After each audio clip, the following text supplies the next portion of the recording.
Hi there, I'm Alejandro, and today I'll be talking about our P-Synth project. In Chile, we're facing a massive disconnect between citizens and politicians. On one side, we got citizens wondering, what do I need to do to get politicians to listen to me? I don't feel like they represent me anymore. How can I make sure they truly understand my needs and take action with political proposals that address what I actually need? And on the other side, we've got politicians who can't seem to connect with voters. They don't know what people want, and they're asking themselves, what should I be doing? How can I really understand them? How can I connect with them and win their hearts and, of course, their votes? Now, this situation obviously has a lot of consequences. In Chile, we've experienced them firsthand. First, we had the social uprising that you probably saw on the news, and after that, we ended up with not just one, but two rejected constitutions. This clearly explains why citizens don't feel represented by politicians. I mean, politicians always talk about themselves, saying, I have this idea, I have that idea. But have you ever seen a politician who actually sits down and asks, what do you want? What are citizens really looking for? That's pretty rare. Now, the reason for this isn't necessarily a lack of willingness, but rather a lack of technology. In fact, voters are trying to communicate with politicians through social media. However, social media platforms can't handle the hundreds or thousands of incoming messages directed at politicians.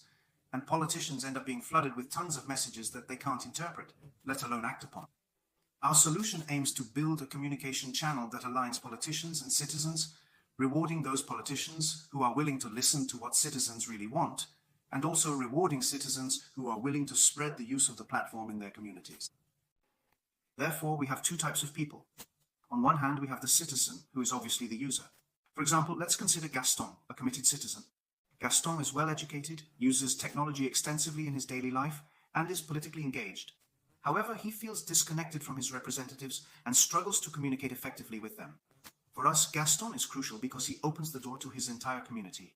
How? By using our platform as a tool to promote citizen initiatives and gain political support for them. What does he need? First and foremost, he needs to feel included. He needs to be able to promote his citizen initiatives, gain political support for these initiatives, and all of this must be done in a completely transparent manner. Where do we find him? Well, we're primarily looking at people between 25 and 45 years old who represent a very significant segment of the population. To build a relationship with them, we need to get them involved in the decision-making process. On the other hand, we have the client, the candidate. For example, Anna, the practical and pragmatic politician. Anna is a very dedicated person who's focused on getting results. She's committed to providing benefits, improving her community, and connecting with people. She's completely open to new technologies and is interested in effectively communicating with constituents. Why is she important? Well, as a local politician, she can manage her own budget and has enough decision-making power to implement a pilot program that will later serve as a platform to gain political support, first from her party and ultimately from her entire political coalition. What are her needs? First and foremost, to win, of course. But how? How can she win? Well, for that, she needs to reach out to a huge number of voters, and fast.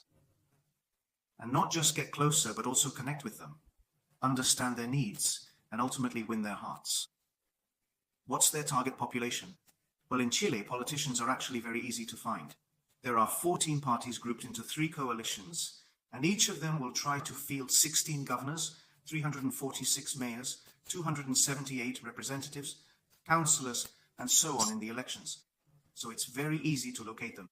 They're public figures known by everyone, and each one tries to position themselves well in their campaigns. How do we build relationships with them? Well, with a pilot program. An effective pilot that shows them hard data on how this strategy really allows them to connect with their voters and win their hearts and votes. Because, in the end, a voter who feels heard and cared for is likely a voter whose vote we can count on.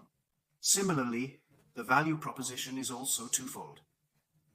From the citizen's perspective, this is a tool to promote grassroots initiatives and gain political support. How? Through our viral marketing mechanism. Then, from the politician's standpoint, this is a tool to transform casual supporters into true advocates. How? Through the viral marketing mechanism. And this mechanism is responsible for aligning the incentives of both politicians and citizens. This means our system benefits politicians who are willing to tailor their message to the needs expressed by citizens on the platform, and it will benefit citizens who spread the use of the tool within their communities as a way to boost their own initiatives and help these initiatives gain traction and political support. Then, regarding the prototype, it consists of a digital clone of the candidate powered by artificial intelligence and disseminated through social networks. What this clone does is converse with citizens in natural language, answering all kinds of queries, but most importantly, it discovers the issues that truly matter to the public, then synthesizes them into brief summaries, which are then categorized into topics. And these topics will be what allow us to generate all these types of graphics and incorporate them into the candidate's campaign. As for integrating it with the candidate's campaign, it's very straightforward. If it's a physical campaign, the integration is simply done through a QR code. In fact, you'll scan that QR code yourself and gain access to the clone via WhatsApp. When it comes to digital campaigns, integration is even easier through a link that takes you directly to a WhatsApp conversation with the candidate's AI clone. It's worth noting that through WhatsApp, we can hyper-target our audience on meta platforms, making it possible to reach hundreds of thousands of people with surgical precision, segmenting by age, gender, geographic location, and more. There are two main channels. The first one is WhatsApp. It's an asynchronous channel where you can communicate through text or voice messages, and it also allows you to send images or files. The beauty of this channel is its asynchronous nature. I can chat a bit now, leave it, and then pick up the conversation 3 hours later, or whenever I have time. There's also a second channel, which is the robocall system that works quite well. It's truly amazing how much these systems have advanced. The call is synchronous, and the great thing about it is that it's quick and very short. It takes no more than 3 minutes to have this entire conversation. It can function as either outbound or inbound. The main idea is to operate primarily as inbound. Why? Well, of course, nobody likes being spammed, but it's very interesting to know that there's also the possibility of operating outbound, and through this mechanism, we can reach, for example, 50,000 people in a single afternoon. When should we use this mechanism? In specific cases and emergencies. For instance, if something happens this afternoon, and a politician needs to quickly reach out to a huge portion of the population to express their opinion, etc. In those cases, it can be extremely useful, but generally, the system is designed to work inbound, so that people enter the system on their own initiative.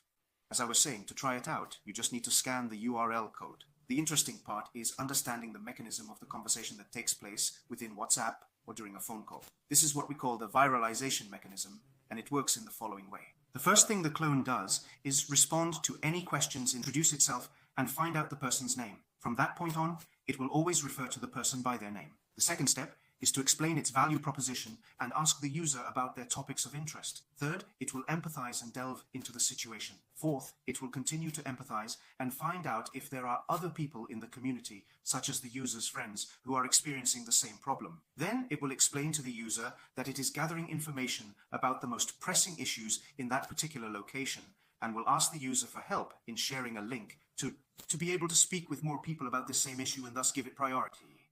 Why? Because the resources of the community are limited, and to give this issue the proper priority and allocate the necessary funds to solve it once and for all, we of course need to be sure that many people are interested in this issue. Afterwards, they'll take note, express gratitude, and delve into other topics the user might inquire about. Again, express thanks and always show empathy. Finally, thank them and explain that you'll ensure all these issues receive proper attention. Then say goodbye and express thanks. Once that's done, the user has access to a dashboard where they can see the progress of these initiatives compared to other initiatives being promoted in this community or in other communities or sectors of the community. In other words, they'll have the incentive to call more people, their friends who are affected by the same problem, to ask them to also express their opinion, and in this way raise the priority of the problem that interests them. On the other hand, from the politician's perspective, these conversations are being synthesized, reduced to simple summaries, and these summaries are transformed into topics in such a way that each summary is distilled into 1, 2, or 3 topics according to a classification determined by the candidate themselves and agreed upon collectively. And then these topics will be graphed, measured, and displayed in interactive dashboards that will allow us to explore which topics are of greatest interest by district, location, etc. And since the graphs are interactive, this will enable candidates to explore and understand the various preferences of users in different areas. What's the purpose of all this? To gain insights through this process, of course, the candidate will be able to carefully plan their next visit, for example, on September 10th to a specific neighborhood, and make adjustments, communication strategies that align with what the citizens are asking for, which may differ between neighborhood A and neighborhood B, and he'll be able to, of course, improve his communication and tailor it to their needs. He's going to do this in collaboration with his political team, having all this information in real time, and thus being able to quickly adjust his proposal to adapt to what people are demanding. Now, finally, the most crucial aspect of all this is that through this process, the candidate will gain political support to approve each and every point he wants to pursue. In other words, it's not the same for a candidate to say, I want to push for issue A, issue B, or issue C, just because it occurred to him, as it is for the candidate to say, I want to push for issues A, B, and C, because I have 92,000 people who have told me that this is an extremely important issue for this area. Of course, this candidate gains political support anywhere, and through this, they can easily convince their entire party, their whole team, and the entire community that these are truly the priorities that need to be addressed. In other words, it's a powerful tool for them to push forward the ideas they want to implement with the support of the citizens. It's an incredibly powerful tool that allows them to advance their desired ideas with the backing of the citizenry. The go-to-market strategy is very simple, all thanks to the fact that politicians are easily identifiable on Instagram and other social media platforms. So it's a direct-to-customer strategy through Instagram, which simply involves tagging and sending direct messages to executives. For this, we've created a very unique Instagram account, which we'll see here, and its charm is that it's designed to be very eye-catching. Why eye-catching? Because this is how we're going to connect with the candidates and show them that it would be interesting if we could have a conversation with them. What's the setup for this channel? Well, it's very fast, very efficient, very cost-effective, and it also allows us to do two other things. First, to build BATNA, best alternative to a negotiated agreement, so that we can negotiate from a position of strength. And second, to create FOMO, fear of missing out, so that candidates feel pressured to make a decision and move forward with this technology. Once on Instagram, they can click and immediately access the WhatsApp demo, which works really well, by the way. They can communicate via text or voice. The robot's responses are actually very good because, of course, it's powered by GPT-4 chat in the background, so naturally it responds quite well. And once they've had a conversation, it will invite them to visit the landing page where they can find additional information. The landing page looks something like this. Let's talk about a hypothetical candidate. An example candidate named Santiago Alcalde, which means mayor in English. Here you can see that they can immediately communicate with the candidate, chat via WhatsApp, and get additional information about what the position entails. There's also an interesting section here that explains the difference between a candidate with and without the use of this technology.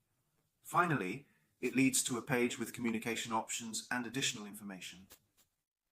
Once they go through the landing page, the idea is to schedule an in-person meeting. During this meeting, we'll discuss the analytics that can be obtained from all of this and answer frequently asked questions. Once the candidate is interested in moving forward, the next step is simply to set up onboarding by printing QR codes that will be attached to printed materials. And finally, the functioning and operation of the platform mainly involves ensuring that all the data is functioning well, the information is being synthesized properly and is being visualized effectively in the dashboards. In the initial phase, we'll manage this as a focused MVP, meaning we'll be handling it ourselves. And later, as we move into the next electoral stage, we'll scale it up and extend it to an entire political party, building on this first success case that will undoubtedly want to implement this across their entire political bench. In terms of pricing, we have different options depending on the channels we need to use. Honestly, WhatsApp seems to be the most effective channel so far, and for $12,000, we can guarantee 30,000 conversations per month. If we want to incorporate the second platform, we can do that as well. And there, for $26,000, 60,000 WhatsApp conversations plus 10,000 robocalls per month, which is enough to reach a significant percentage of the population in a small city, like the one we're targeting in this first stage. Why a small city? Because through a small city, a politician can stand out, and then we can scale up to the next stage, keeping in mind that in Chile there are only 3 months until the municipal elections and 18 months until the presidential elections. So let's say the project has 2 stages, and a third stage would be scaling up to other countries in the region. Finally, the profit model is still being developed. We have some important details to clarify regarding operational costs. We're currently using a platform that's somewhat expensive. It's very likely that we'll be able to triple the number of contacts while maintaining the same price. But this requires a bit more research and a little more focus on how we use these platforms. Therefore, we're still working on this point, and we'll have to leave it pending for now. Thank you very much, and thank you again.